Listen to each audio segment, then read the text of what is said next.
aside from my soul.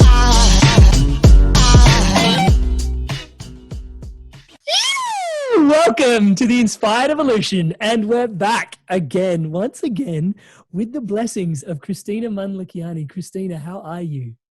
I'm good. Thank you. It is such a treat to have you here again. For those tuning into Christina perhaps for the first time, she's been on the Inspired Evolution before. We've been graced by her blessings before.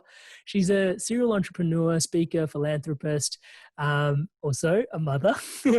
She's been engaged in the personal transformation space for over 15 years, collaborating, playing with leading thinkers, teachers in consciousness, relationships, human performance, life optimization. And she, in 2009, launched Mindvalley Russian. And she brings all of Mindvalley's best authors and teaching to the Russian speaking market. She co-founded Mindvalley back in 2003. She was recently awarded as an influencer for change, one of the top 10 influential people online making a difference in the world today.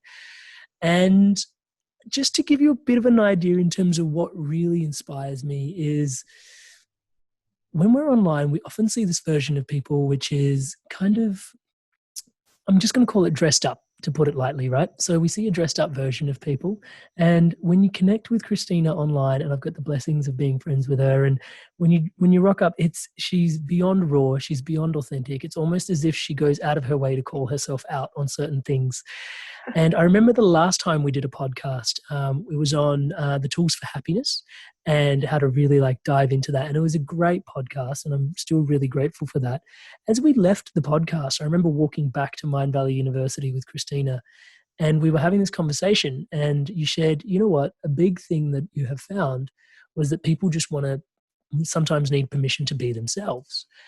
And I remember you saying that to me. And at the time I was like, oh yeah, that makes sense. I was at a place in my journey where I was like, oh yeah, that makes sense. People just want to be themselves.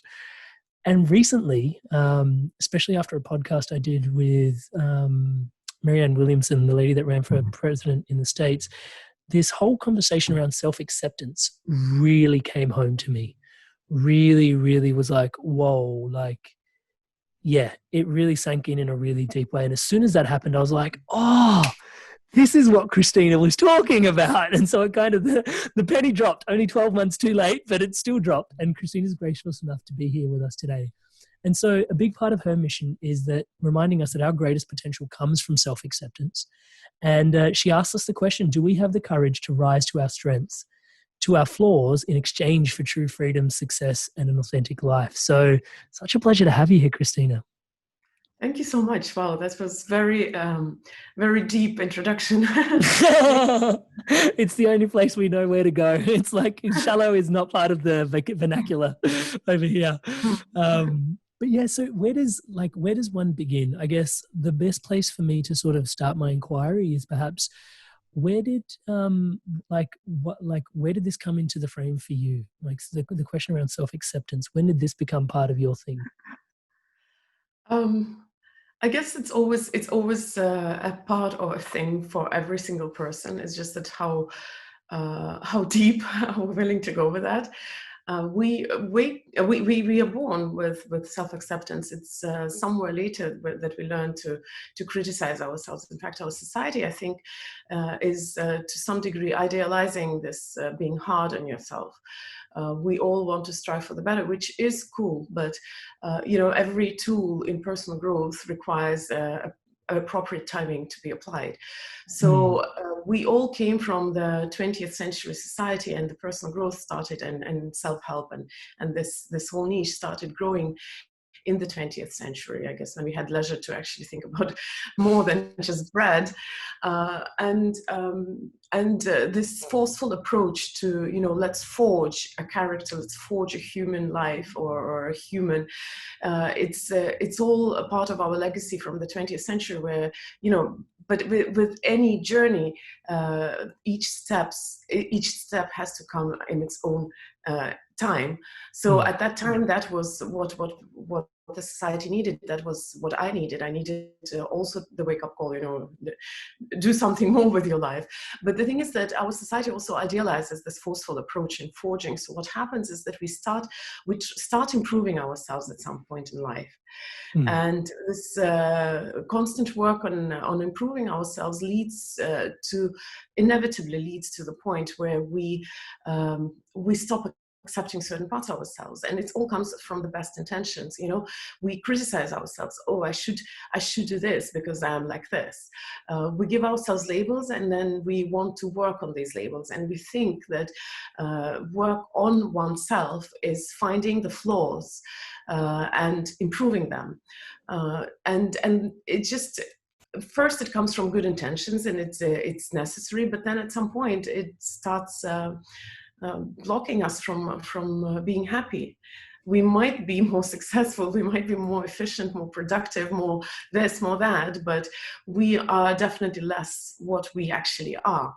And accepting yourself, it comes with two steps. First step is actually being honest with yourself. And that's an interesting thing, because if you ask anyone, literally anyone, I think 99% of people will tell you that they are honest with themselves. But then if you look and try to look unbiased, you would notice when people lie to themselves. And I'm not calling you to judge people, but this feeling comes across. It's like, oh, are you being really like truly yourself? The thing with deception is, or self-deception, is that its nature is that you don't realize that you're doing this to yourself. And again, as I said, we do it out of the best intentions. We say, I'm lazy, I should wake up earlier, or I should be more organized, I should be more productive, I shouldn't be so, in the clouds, dreamy. And it's all out of best intentions. But, I was once interviewing Marissa Peer, and I asked her about this dialogue in your head, and we have to control our dialogue in our head. But on the other hand, we have to be honest with ourselves. And she said, if you are prepared to tell a lie, then pick the lie that you're going to say. And to say that I'm lazy is a lie, because it's not fully truth. Maybe you are feeling out of energy at the moment, or you're not fired up and motivated at the moment, but that doesn't make you lazy. So you are lying in essence, but you can choose the lie or pick the lie. Are you going to say that, or are you going to say something different? So here's what I'm trying to drive at, is that this dialogue in our head, that is what leads us to have a very interesting picture of ourselves. A picture where there is a picture of perfection. That's what I want to be, and that's what I'm striving to be, and that's how I want to appear in the world. And then this critic on the other side that keeps telling you that no, you're not that. You have to work harder, you have to do better, you have to go deeper, you have to do this. That's I guess what we all eventually go through, and at some point we end up being so deep in that hole that we even forget what we are.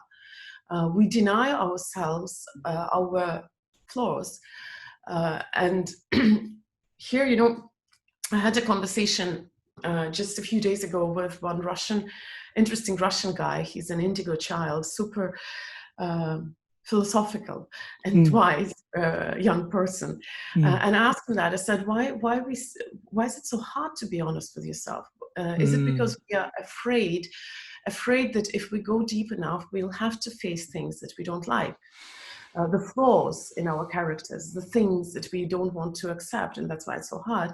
And his answer was so brilliant. He said, but why do you even judge it as something bad? Why do you go there with a judgment that this is a flaw, that this is bad? Why don't you just accept that this just is, and it's you? And that transition from being critical to just acknowledging what it is the hard thing.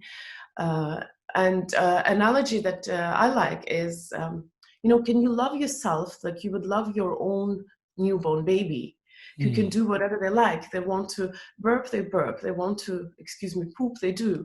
And with all that smear all over them, you still love them unconditionally. Totally. Can you love yourself with the burp and the poop on you? I'm really sorry for this funny No, it's analogy. great. It's perfect analogy. But that's the thing, is that we always try to improve ourselves. And because I was a model student, I studied really well, and I still am the only daughter, so of course I had this desire to do things properly and not to make mistakes.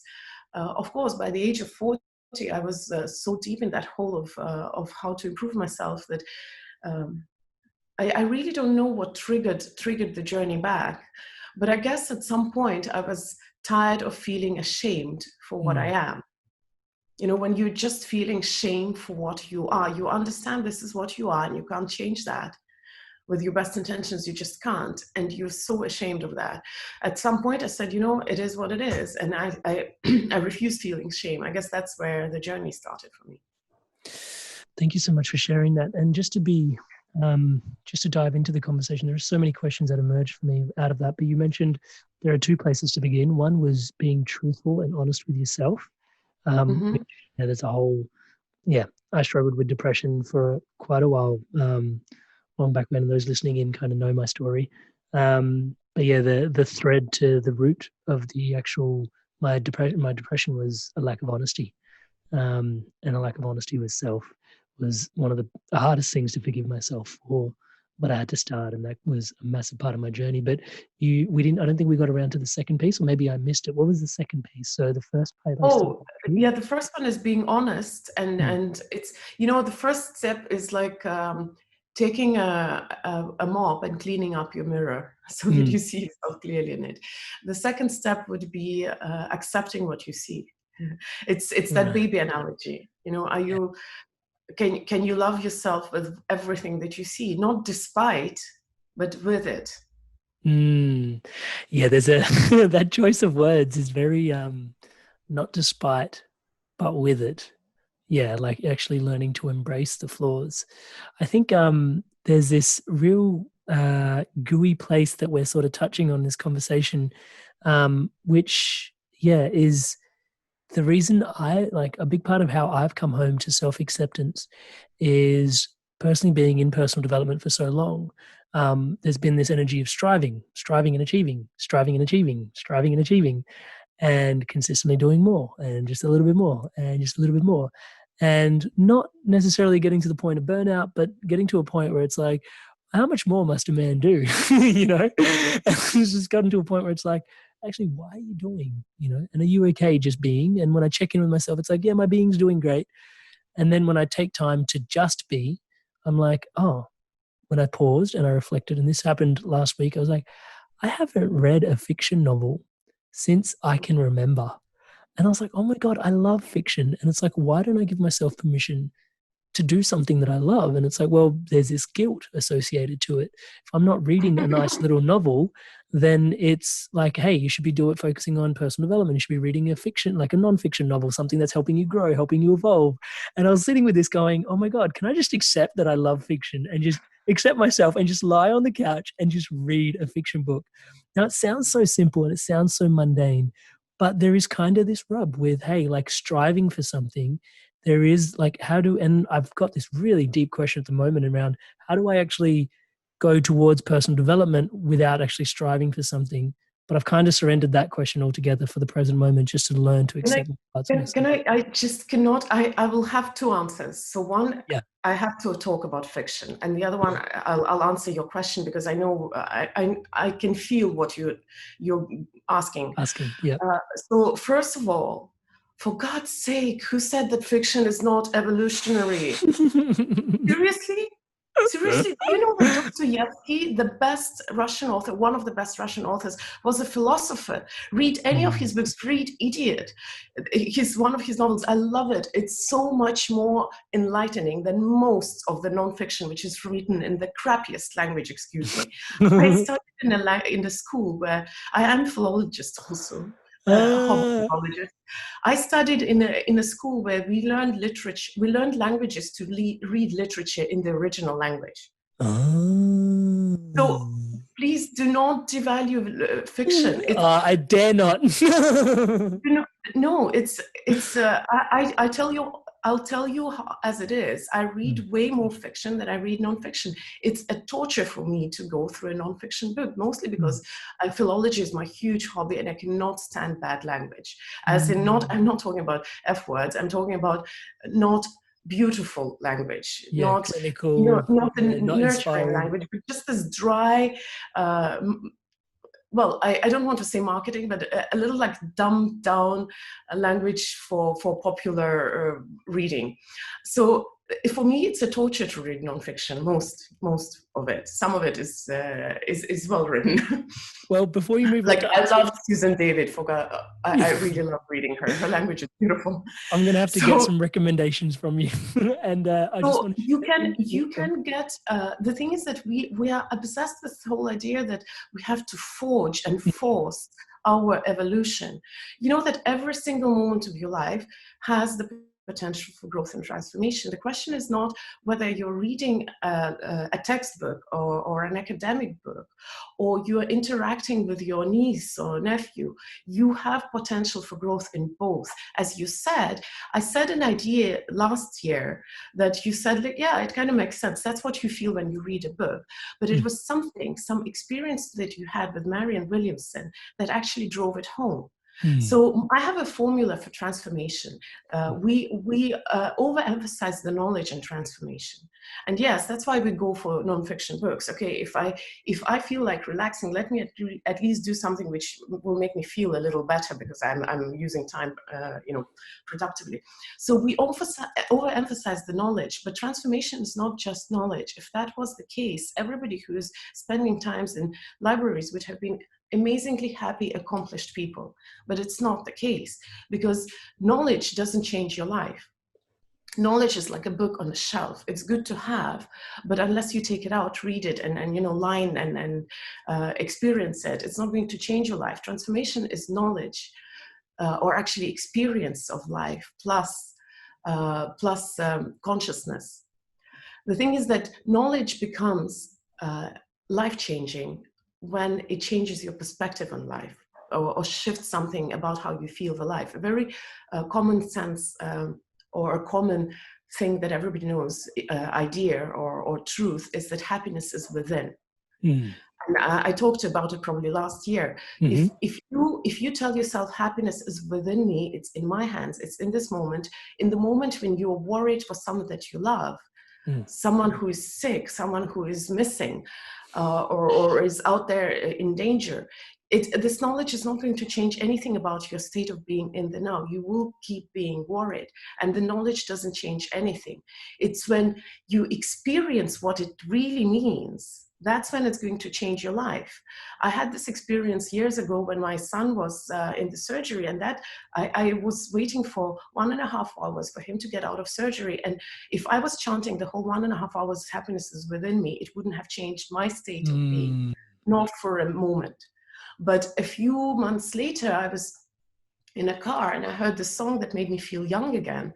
I felt like 18, like I was careless. And then suddenly I felt what it meant. I realized that as long as I have myself, my emotions, my brain, my understanding, common sense intact, I'm going to be okay through any problems. It doesn't mean I have to be okay in the moment. I am going to be okay if I have me. So happiness is within me, but it doesn't mean that I have to go back within me every moment when I feel unhappy.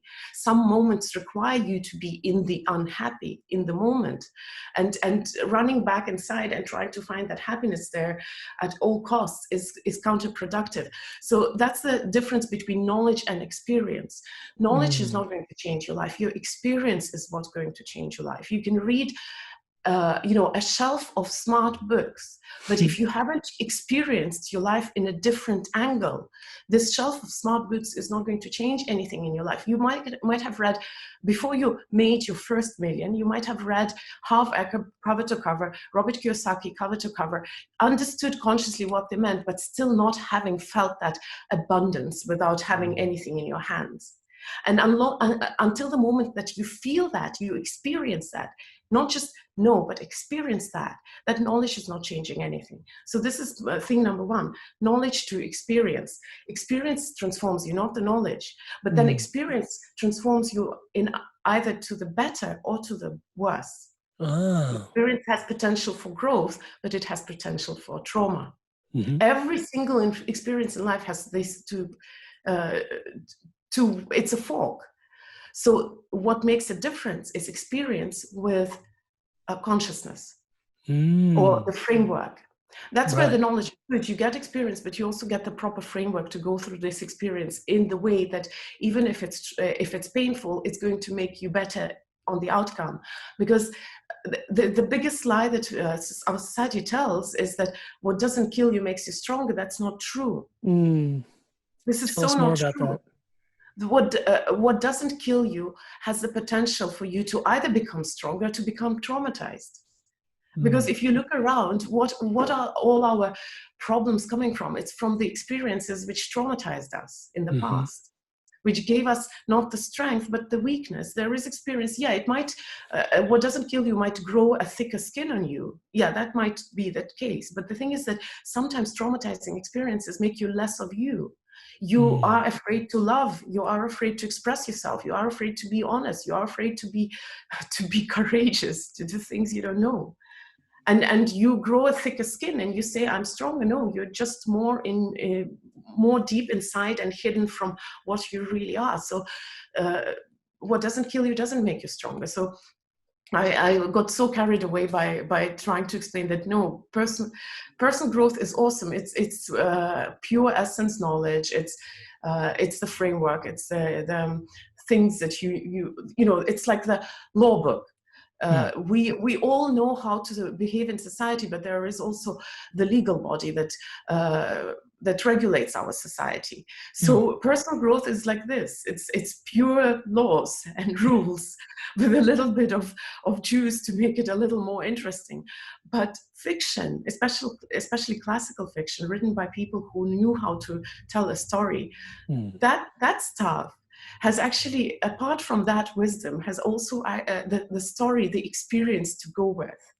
So you can read a book and experience something that you will never have the experience of in life, in your real life, and get the transformation from that way better than from personal growth, dry personal growth books. So please don't devalue fiction.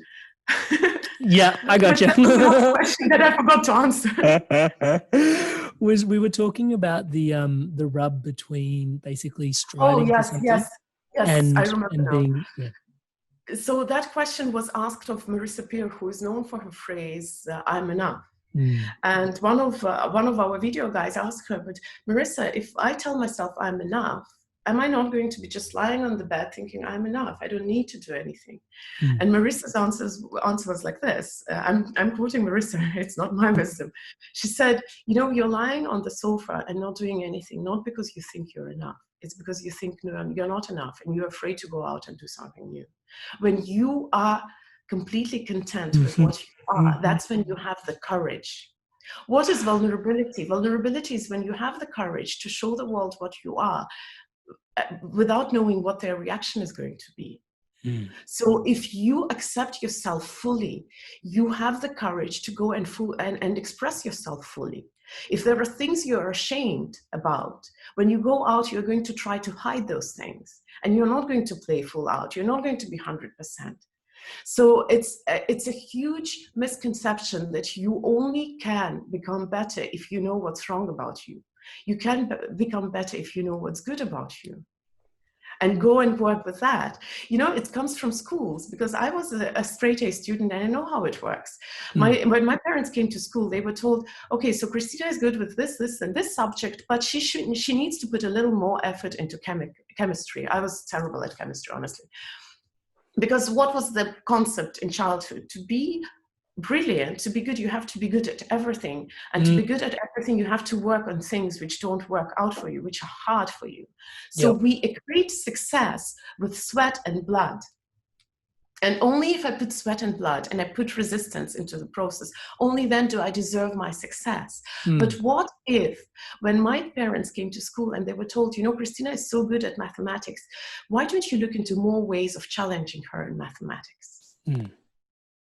So when you accept yourself and you're fine with yourself, with everything that you have, then you have the courage to go and do what you're good at and actually be even better at what you're good at, rather than working on things you're not so good at, to be all-rounder. Or I don't know why do we think, why do we even equate success to resistance? There are two states in our where we can resist, and any unpleasant emotion, be it fear, pain, it's resistance. It's usually when we contract, and there's flow. That's when you are truly genius, when you're truly divine and not out of this world. It's not when you resist, it's when you flow. Christina, a question that's coming, thank you so much for sharing that. One of the questions that's coming through for me is, I'm drawing on the context of, we're talking about schooling and education, and it's not lost on me that you co-founded an amazing education platform in Mindvalley.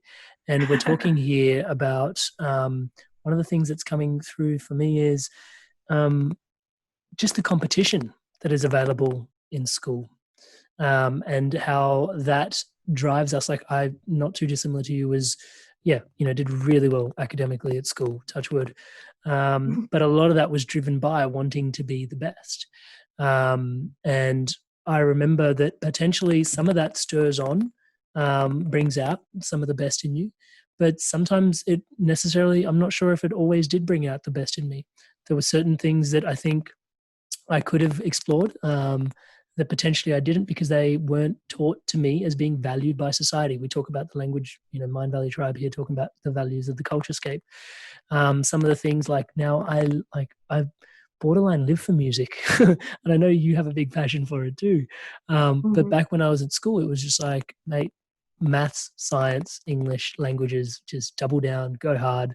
Don't worry about the instruments. Don't worry about, these kind of softer skills on the side. They're not going to get you further ahead in life. And now I've kind of come home to making more and more music, and there's a whole journey of self-acceptance in music as well, which is like, does this sound good? Shut up, just keep playing. But yeah, do you feel that perhaps something in the education system leaves, there is a bit of a rub against self-acceptance, perhaps in some of the wider paradigms within which we're, the mainstream paradigms within which we're educated? Oh, definitely. I had this one funny interview where the interviewer asked me, so you're successful and happy. How did you do that? And my own answer surprised me. I said, the truth is that I was lucky, because my idea of happiness coincided with society's idea of success. So I am naturally an ambitious person. So for me, there are different ways of being successful or being the best. So in school, the easiest way to be the best is to get all excellent marks. I was educated in Soviet system, so our marks was different from the Western world. But we had this thing that if the last 3 years my marks were only excellent, not one below excellent, I would get a golden medal, which I did. And it's 3 years. It's not a sprint, it's a marathon. Yeah. And it was the success measure. But you also have to understand, I was born in the Soviet Union, where self-expression was very limited to very few areas. You could self-express yourself mostly through academics, because that was allowed, but there was no entrepreneurship, you couldn't do anything on your own. You had to be part of the big system. So my choices of excelling were very limited, and I did what was society's idea of being successful, studying well. But in school, theoretically, you could be the best at being the best musician, at being the best athlete, at being the best debater, at being the best in math, at being the best in literature. There are so many ways, but not just the best marks, but actually truly geniusly the best, compete in the state level or whatever. There are so many ways of expressing, but as children, we're given these scenarios of what it means to be successful in the society. And every society has a slightly different scenario, but in general, broad terms, they would be the same. So I'll give you the scenario that was given to me as I was a child. And they're given by the society because that's how society, like society generally has very unilateral opinion. This person is successful, this person isn't. So it's kind of wisdom of crowds. And then, of course, parents will tell you the same because they want you to be happy. And our idea is that success equals happiness. But it's only the truth if it's like in my case, your idea of happiness is the same as society's idea of success. But for most people, it isn't. So that was the scenario that was given to me. Study well, get good grades, go to good university, to do a good degree. Find yourself the future partner in the university, because Soviet Union was a slightly, younger. People needed to be younger to get married. If you don't get married in university, you don't get married. But marriage was part of it. You have to get married, and you have to have at least 2 children, and you have to have a good apartment and a summer house and a car, and go on vacation to the seaside in summer. I knew it because that's how the formula, the template, yeah. That's how people were described, yes. And I was on the path to that. That's the thing. But fortunately, my natural inclinations coincided with what society considered being success. I love to speak on stage. It's easier for me to be perceived successful because I have the limelight and people know me. I love giving interviews, and it's easy for me to be perceived successful because I have certain amount of followers on Instagram and so on and so on. So what I enjoy doing is what society considers a success, and that's why people would say I'm happy and successful at the same time. But if I enjoyed being introvert, if I enjoyed programming, if I enjoyed let's say, well, I love actually astronomy, but trying to figure out what is the dark matter, which is most of our universe, and try to figure out the formula, and was deep in that, then maybe I would be considered successful if I got the Nobel Prize for my huge discovery. But any other achievement without the Nobel Prize wouldn't have been widely considered a success, but in my life, I would have been happy. So if we separate the idea of what society considers a success from what makes me happy, then we might be doing totally different things than what we are doing right now. And if you had enough in your life to cover all your needs, and music is what makes you feel light and happy, and you devoted all your life to that, you don't know what you would have achieved. You just have never tried it. I totally agree with you. And I think, thank you so much for so eloquently sharing. Just the way you describe that with luck is really profound. And I think, it truly is. I think it highlights just perhaps we can't necessarily say that. I wouldn't go as far as saying society is unfair, and potentially that I probably should step into the courage to be able to say that. But there is that, like we value a certain thing. And if you fall within the categories of, like for me, speaking is everything and I love it too. And I'm reflecting literally in the mirror of what you shared. And I was like, wow, I never really realized just how, just the grace, touch wood of just how much of a blessing that really is, that the things that I love doing generally are what are, perceived as valuable by society for face merit straight off the bat. It doesn't. And one of the things that actually also dropped in for me while you were sharing, I almost felt like I was in a therapy session, which was pretty intense. And I'm going to embrace my vulnerability and share that with yourself and everyone tuning in here, is as you were sharing that, when we're talking about schools and academics, and I realized, being such a good student helped me thrive.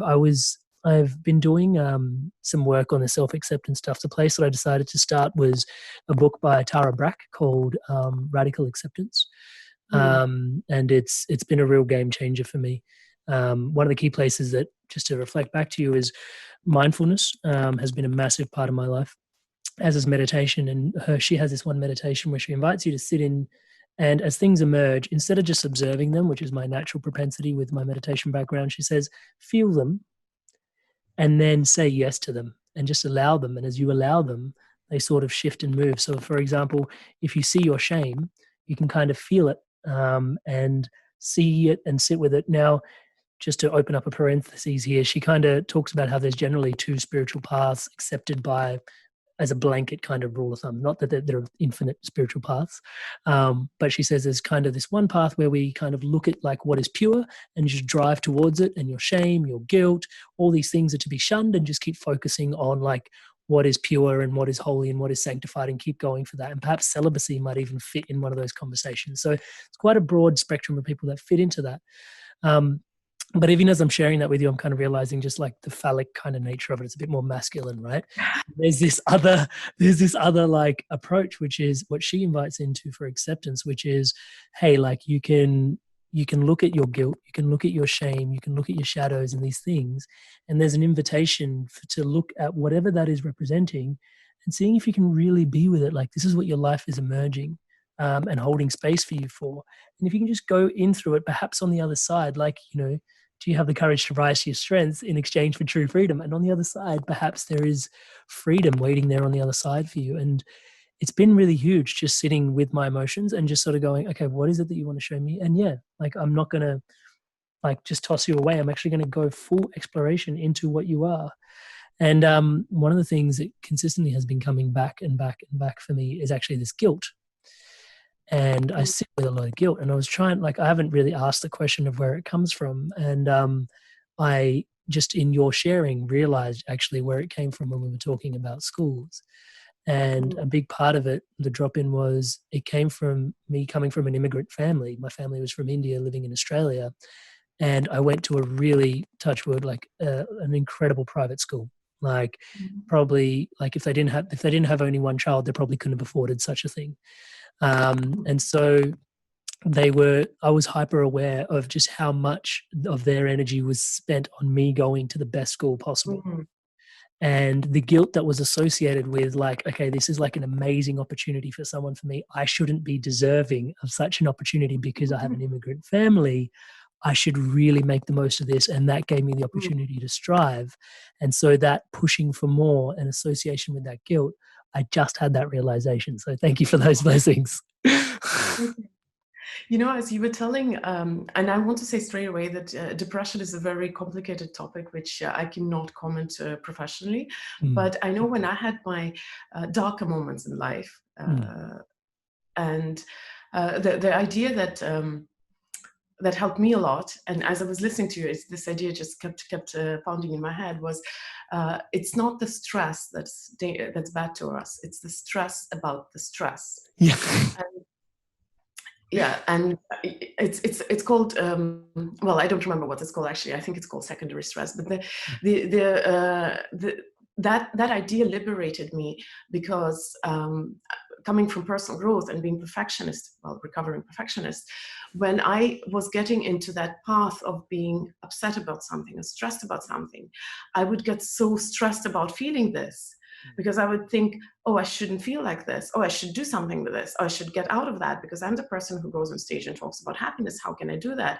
And then when I read that idea, I thought, okay, that's awesome. So I had a fairly long period of time when I couldn't sleep well at night. And if you've had a sleepless night, you would know how it is. You wake up in the middle of the night and then you are worried that you're not asleep. Yeah. And that worry keeps you awake. Here we go on the cycle. Yeah. So when I read this idea, I was suddenly, okay, that's what I feel. And I stopped worrying about what I feel. Oh, okay, I woke up, I'm sleepless. And I stopped worrying about being sleepless. And I stopped judging it, right, wrong. It's just, okay, I'm sleepless. And that thing where I denied myself the worry about the worry and could dedicate myself to what I feel rather than worrying about what I feel. That actually is when things started moving. Right. Because you're stuck in your thoughts and feelings and judgments about your emotions. And I was talking about dark times and worrying and sleepless nights, but it applies to everything. It applies to any emotion that you feel and you judge. The moment you judge your emotion, oh, I'm feeling this, or I'm doing this, I shouldn't. This shouldn't is more dangerous to you than the emotion. Mm. Like if you're a loving, enlightened person and you do not like someone for no reason, you start telling yourself, oh, I shouldn't do that. That person didn't do anything to me. What is it in me? You know, what is it triggering in me? This is the mirror. And you go into that weird cycle. And I've been there. That's why I know what I'm talking about. Mm-hmm. Into this weird cycle of turning everything against you. But actually, if you just cut off this worry about worry and just say like, wow, I dislike this person and I don't know why. Mm. And that's it.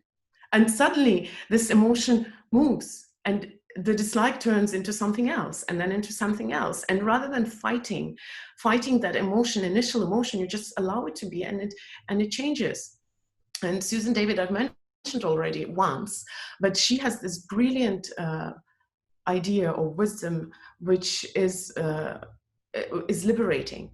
She says, stop judging your emotions. Don't judge them, good, bad, right, wrong. They just are. And if you understand that there are emotions you want to have more of and emotions you want to have less of, and you want to have more of, it doesn't mean they're good. You want to have less of, it doesn't mean it's bad. You just, yes, this is emotion, and I'd prefer not to feel it often, but I don't judge it. Mm. So that idea is very liberating, in my opinion. Yeah, I love that. And what's coming up for me in and around that is the query of, and I just would like to explore this for those listening in. What if we start saying yes and open our curiosity to some of these things that seem bigger than our capacity to manage? Like, what if my guilt is bigger than me? I'm just kind of playing devil's advocate here. Is there such a thing? Have you found someone to have such a thing? Is that where support mechanisms lie for people? You know, I'm a woman, and I think I have strong intuition, and I think that comes with enormously strong emotions, stronger than most people feel. So it's I haven't thought about that, so I'm inventing an answer right now. But what I think it is that emotion can be bigger than you when you resist it. But if you, it's I have this friend who is a diver, a free diver. She has a few world records, like an amazing woman. And the way she describes how she goes into the ocean and how she surrenders to this environment. And that's the only way to survive. She's a free diver who is like Wim Hof, Russian woman version of Wim Hof. She's dived in Antarctica with belugas and gone under ice and like Wow. crazy things. And I asked her, how do you, because I'm afraid of water. And she said, you know, I was also afraid of water. And I asked how she does. She said, you know, when you are in that, well, in Russian, there's this beautiful word. I don't know how to translate it, but it's this enormity. It's this enormous entity, which is so much bigger than you. All you can do is surrender to it and trust it. So that's with our emotions. It touches us a little bit. And the emotion itself, yes, it is that enormity which is bigger than you. And if you resist it, it's like a huge universe, which is about a huge boulder, which is about to roll over you. But if you surrender to it, then it can, you know, it's a strange thing. It's like God is good, but we're also godicals. I mean, God is big, but we're also part of the godicals. So maybe there's huge entities. Once you surrender to them, they become a part of you, and then they are simultaneously massive and simultaneously small. Wow. What you're sharing for me, what I'm reconciling as you're speaking in this conversation is actually the enormity of death. And how potentially this conversation of self-acceptance and the acceptance of the enormity of some of these energies and potentially the enormity of that biggest challenge that we all go through. That maybe doesn't even have to be a challenge. It's another label, isn't it? But one of the things that's been most profound for me is the quality of awareness. As you start to accept yourself, your actual awareness, like your conscious awareness of things, starts to shift. It's quite palpable, but it's quite indescribable for me to Yeah, like I often liken mindfulness as kind of there's two ways to it. Like there's the panorama, like you keep expanding the panorama, so you expand your consciousness, but you're also increasing the 1080p to the 4K, and you're getting more detail as well. So that's kind of like what mindfulness meditation does for you. But I feel like perhaps in the panorama, and this is me giving an attempt to kind of try to describe it, like giving acceptance to things, they're potentially lodged in certain gray areas in the panorama that are blurred out, that when you say yes to them, they start to expand and they move out of the frame. And then your awareness Mm. actually feels broader. It's really the only way I can really describe this, or an attempt at describing it.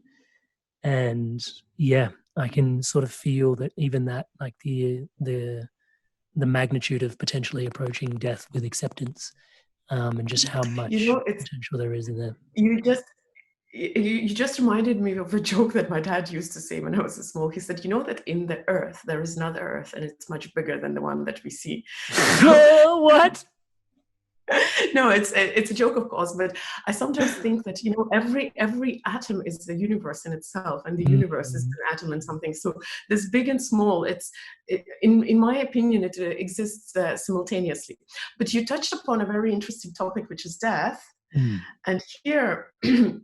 It's been interesting me as well. I think here I have a sociological idea about our relationships with death, Mm. and sorry, I'll explain a little bit from the far. I took my kids to a safari in Africa because I thought it's so cool Isn't to it one of see. the best experiences ever? I love. Yeah, We loved I it. wanted them to see the animals in their natural habitat. And Mm. then we went to Tanzania to Serengeti, and I was shocked. And that wasn't my first safari, but I was shocked because suddenly I discovered all the carcasses of zebras and wildebeests and occasionally some other animals, elephants. And my first reaction was, oh God, my daughter is 3 years old. Oh my God, how do I explain all of that? And then there are vultures eating the carcass. And then I suddenly realized that we, contemporary society, have separated ourselves so far from the most natural part of any life that we are uncomfortable even witnessing it, let alone accepting it to be part of our lives. And by that I mean people that we love dying or ourselves dying. And I also like to go to the Amazon, and their relationship with death is much closer because they die younger. They die for reasons which are well not the case in the Western developed world. Mm. And they see it because there is no place to run away from it, to hide. And I'm still exploring this topic. I'm looking for some scientists and philosophers and psychologists to discuss that a little deeper, because I have a feeling that we as human beings have separated ourselves from the concept of death so far away that we are uncomfortable with any expression of that. And I think that the surging rise of people being phobic about death, so scared that it paralyzes them, is also part of this separation. And the last example is probably the most controversial, because I am a meat eater. Mm. And I know there's a huge discussion about vegetarianism and that. And I took my children fishing. And of course, I got slammed for that, because how can you kill innocent beings? But the truth is that humanity in its, in its vast majority and for the vast stretch of human history has been killing animals for food. Mm. And now we are so uncomfortable with that we can't even comprehend how is it okay to kill an animal for food, or is it not? Well, Is it? for me, when we And I explore don't it, want to talk about vegetarians. What I'm talking, the only thing I'm trying to say is that we as humans are so uncomfortable with death, any expression of that. And I'm talking to people. Of course, there are a lot of vegetarians who have chosen not to kill animals, and that's a different discussion. But the thing is that there is meat in the shops, and people go and buy it, and they are uncomfortable seeing an animal being killed. Yep. Yeah, what comes up for me in and around the conversation of death when you share it about meat eating as well is I have this romanticization, let's call it that, with kind of what I imagine the Native American to be like when they when they kill a wolf. Yeah, like they pray, they take it, and then they eat the meat, but they also use the bones for all their tools. They use the fur for all their warmth, and there's a real honoring of the life and the blessing that was bestowed upon them. I think potentially us being disconnected from the actual act of taking a life and consuming a life perhaps has some sort of, there's a lack of honor in there, and but like that some people feel that disconnect. And perhaps, I don't know, I'm just exploring that in this conversation. I don't have the answers to that, but that what you mentioned about death triggered that whole train of thought to me as well, because and the thing with the disconnection is that that's where the disrespect starts coming. That's why we can toss away pieces of animal who has given life for us to sustain, to keep on living, and that disconnect is shown in so many areas. We don't know how to survive the death of a loved one, or when somebody we love loses someone they love. We are scared of our own death. We want to believe that we don't harm anyone, but we keep harming the planet and killing animals for food, which I actually don't condemn, but it is a huge moral question for a lot of people. And yeah, it's an interesting piece to the puzzle in terms of self-acceptance and death and how we've landed at this juncture. We've podcasted, you said there was a few people perhaps that you'd be interested in looking into. One of the people that I podcasted was Stephen Jenkinson. He is he sits with people as they die basically and transition on, and that's like what he does. He's really interesting. One of the most fascinating pieces, and you might enjoy this, that he shared is there's a difference between your elders and your elders.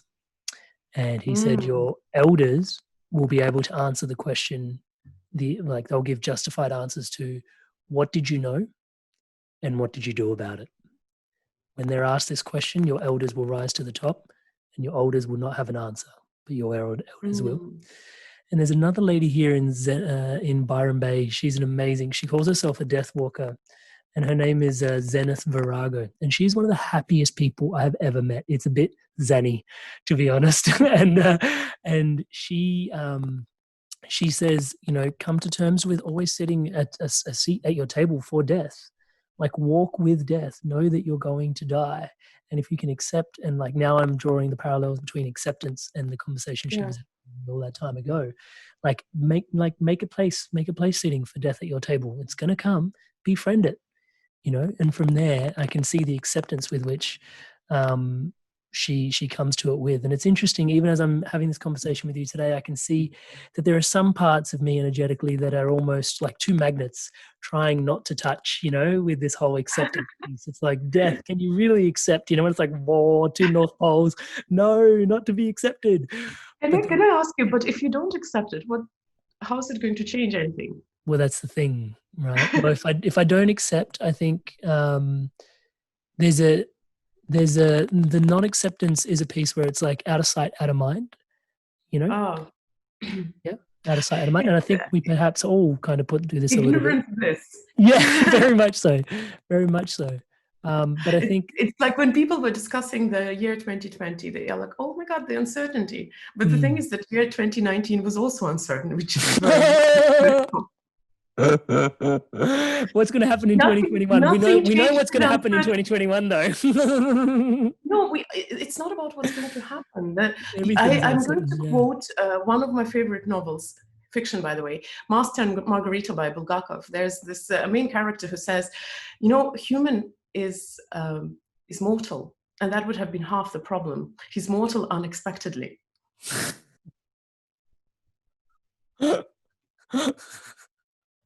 Okay, I'll learn to accept that. Uncertainty is the name of the game. We just were not aware of that, and now we are. That's the whole difference. And I think that drives the conversation home to some point, which is useful for even in today's, not that the conversation hasn't been useful, pardon me, but useful for even today, like especially where we are in this moment in time with all the uncertainty we're sitting with. And I'm not surprised, least of all when I look into my own system. Like there is this kind of poetic justice, if you will, that, you know, Melbourne is in this really interesting place with the COVID and the lockdown. And I'm coming to this realization of acceptance when there is such this swamp of uncertainty around us at this time. It's not lost on me that, you know, there is this invitation, and yeah, I find myself heeding to the call. And yeah, I'm just really grateful, Christina, that we had that little moment of drop in when we did at Mind Valley University and got to have that conversation. And thank you for sharing that. It really has, all the little water droplets in the cup help the cup overfilleth. Or perhaps it was a straw that broke the camel's back and to finally accept. But yeah, thank you for just the grace and wisdom with which you share yourselves with us all the time, but also today in this podcast. Thank you so much for your time and energy. Thank you so much. That you're doing in the world. And yeah, always a real inspiration. As always, wishing you all the best for everything that's coming up as well. Thank you. Hey guys, if you enjoyed this video, give it a like, leave us a comment. And if you want to stay in tune for new episodes launching every Monday, hit subscribe, and I'll see you in the next video. Stay inspired to evolve.